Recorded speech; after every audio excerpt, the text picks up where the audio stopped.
Kita belajar juga dari Rasul Santo Paulus, kehidupannya sebelum ditangkap oleh Tuhan pada saat dia berjalan ke Damsyik di atas seekor kuda dan jatuh.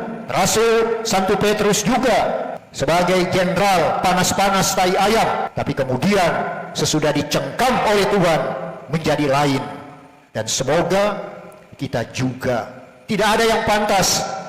Seorang Kardinal Suharyo juga, walaupun dia hebat, dia punya kelebihan dan kekurangan. Para imam yang melayani Anda bukan malaikat-malaikat super yang diturunkan dari surga, tapi dalam kelemahan andalkan Allah dan Allah akan menjadi kekuatan. Semoga seperti Nabi Yesaya, pada saat Anda mengetuk pintu hati Anda, dialog dengan Anda, akhirilah dialog dengan Allah seperti Yesaya.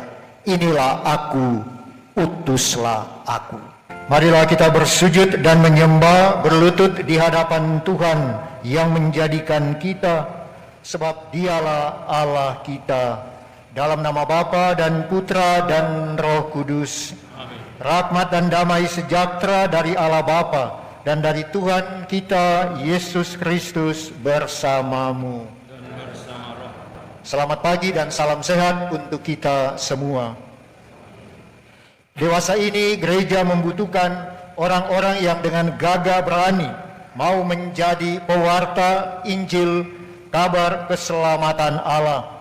Dan keberanian itu sangat cocok dan sesuai dengan apa yang diserukan oleh Nabi Yesaya dalam bacaan yang pertama kita akan dengarkan pada kalimat yang terakhir, inilah aku, utuslah aku. Kita mohon semoga di tengah pandemi COVID-19 ditemani oleh Omikron, kita menjadi tenaga-tenaga umat Allah yang punya hati dan telinga, siap disapa dan siap dipanggil dan siap masuk dalam ladang Allah, tugas apapun juga. Kita menyadari segala dosa dan keterbatasan, mohon ampun agar layak ambil bagian dalam perjamuan keselamatan ini. Saudari dan saudara, adik-adik sekalian, baik yang mengikuti secara online dan secara offline di Aula Kristoforus. Dinamika ketiga tokoh dalam bacaan-bacaan pada hari Minggu ini sangat berkaitan dengan panggilan untuk menjadi murid dan utusan Tuhan. Dalam bacaan yang pertama kita mendengarkan tokoh Yesaya. Dalam bacaan yang kedua dari 1 Korintus 15 kita mendengarkan tokoh Santo Paulus. Dan dalam bacaan Injil tokoh ketiga nelayan unggul Santo Petrus. Saudari dan saudara, ada hal yang mendasar yang perlu kita hayati sebagai anggota gereja dari tiga tokoh yang saya katakan tadi, Yesaya, Paulus, dan Petrus. Yesaya dalam bacaan yang pertama merasa sebagai pribadi yang najis bibir dan tinggal di tengah-tengah bangsa yang juga najis bibir. Paulus dalam bacaan yang kedua merasa diri, kalau dibaca pada teks yang lengkap, tadi diambil yang singkat, sebagai yang paling hina dari semua rasul. Sedangkan Petrus dalam bacaan Injil sesudah penangkapan ikan yang mencengangkan sehingga perahu-perahu mereka nyaris tenggelam, di hadapan Yesus dia mengatakan, saya ini seorang berdosa. Saudari dan saudara, dalam situasi kehinaan, dalam situasi ketidakpantasan, kedosaan, mereka dipanggil Tuhan. Panggilan dan penyertaan Tuhan membuat mereka walaupun lemah, hina, najis bibir, siap untuk mengikuti Tuhan dan menjadi utusan-utusannya. Mereka mau bekerja sama dengan rahmat Tuhan sehingga kualitas hidup mereka, pelayanan mereka pun berubah. Seperti yang kita dengarkan dalam Injil, dari penjala ikan menjadi penjala manusia. Saudari dan saudara, pada masa kini, fair dan jujur saja saya mengatakan, kadang-kadang sulit menemukan orang-orang yang mau melayani Tuhan, mulai dari tingkat ketua lingkungan, katekis, asisten imam, biarawati dan biarawan, imam, dan tugas-tugas pelayanan seputar gereja yang kita tahu tidak ada salarisnya, tidak ada gaji. Gajinya itu omelan romo, keluhan umat lingkungan yang seringkali tidak taat, mau seenaknya. Dan itulah gaji, itulah kekayaan seorang ketua lingkungan. Sebab itu, pada saat ada pencalonan, pengurus Dewan Paroki sudah selesai, ditanyakan, semua mundur. Dan mulai mengarang-arang alasan yang dicari-cari. Saya tidak pantas, saya kalau berdiri gemetar, saya demam panggung, dan bisa-bisa, dan lain-lain sebagainya. Biarlah orang lain, walaupun dalam pengamatan Anda mempunyai kualitas dan kemampuan, semua cepat cuci tangan, seperti Pontius Pilatus. Saudari dan saudara, hal ini karena banyak orang merasa seperti yang saya katakan tadi, tidak pantas.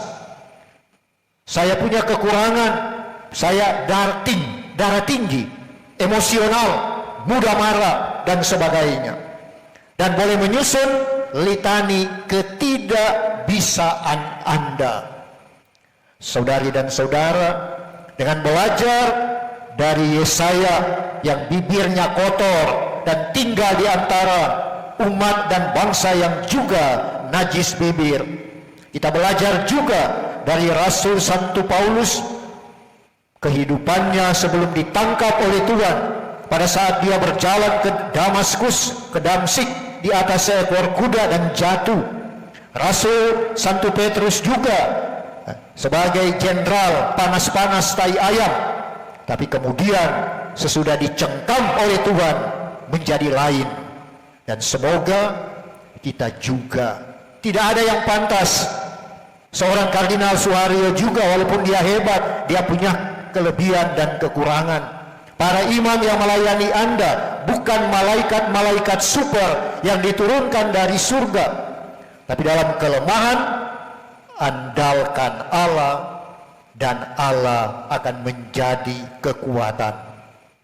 Semoga seperti Nabi Yesaya, pada saat Anda mengetuk pintu hati Anda, dialog dengan Anda, akhirilah dialog dengan Allah seperti Yesaya, inilah aku, utuslah aku.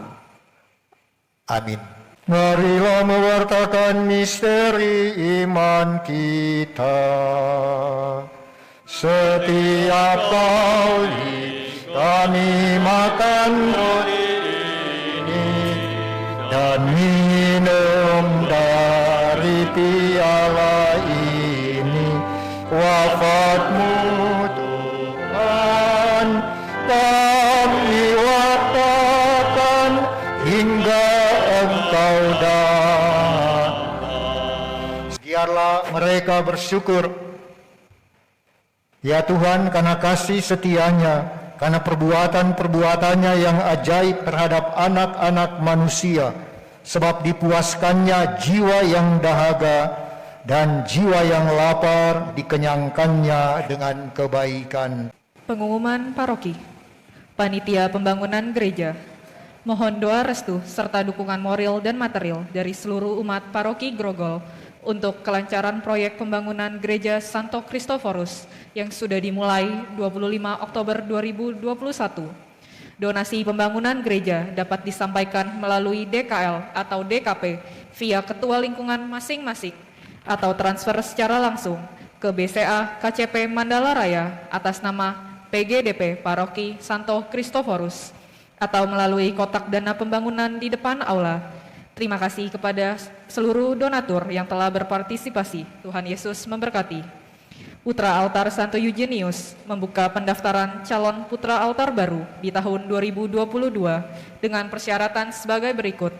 1. Sudah menerima sakramen baptis dan komuni pertama. 2. Minimal kelas 5 SD atau umur di atas 12 tahun per Maret 2022 dan maksimum kelas 1 SMA. 3. Umat paroki Grogol dan terdaftar di Biduk KAJ. 4. Mendapat persetujuan dari orang tua dan ketua lingkungan. Pendaftaran dibuka sampai dengan 27 Februari 2022. Pembekalan secara online dan apabila memungkinkan, pelatihan tata gerak akan dilakukan secara offline dengan protokol kesehatan yang ketat. Tim kesehatan dalam rangka peningkatan pelayanan misa offline, maka dicari tenaga dokter atau perawat yang bisa membantu tugas pelayanan untuk misa offline. Bagi umat yang tergerak untuk membantu bisa menghubungi Dr. Arlina. Terima kasih atas perhatian umat sekalian. Diaturkan terima kasih kepada semua yang bertugas dalam misa offline dan online pada hari Minggu pagi menjelang siang.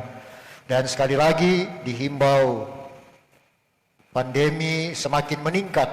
Mari kita saling menyelamatkan satu dengan yang lain, bukan dengan menebarkan kecemasan, ketakutan, buat yang aneh-aneh, hidup normal, taati protokol kesehatan, dan tidak usah kesana kemari, tebar senyum, bawa muka Anda, tinggal di tempat. Sulit memang, bisa stres, bisa gila, bisa masuk rumah sakit jiwa, tapi belajar bersahabat dengan situasi menjelang memasuki tahun ketiga. Jangan banyak komplain. Kalau Anda mengeluh, drop. Langsung Omikron dekat Anda. Mari kita mohon berkat Tuhan supaya Omikron dijauhkan dari keluarga, dari paroki, dari kita masing-masing. Tuhan bersamamu. Semoga Allah yang Maha Kuasa memberkati saudari dan saudara, adik-adik sekalian, keluarga dan karya, Bapa dan Putra dan Roh Kudus. Amin. Saudari dan saudara, adik-adik sekalian, pergilah dalam damai sambil memuliakan Allah dengan hidupmu. Syukur kepada Allah.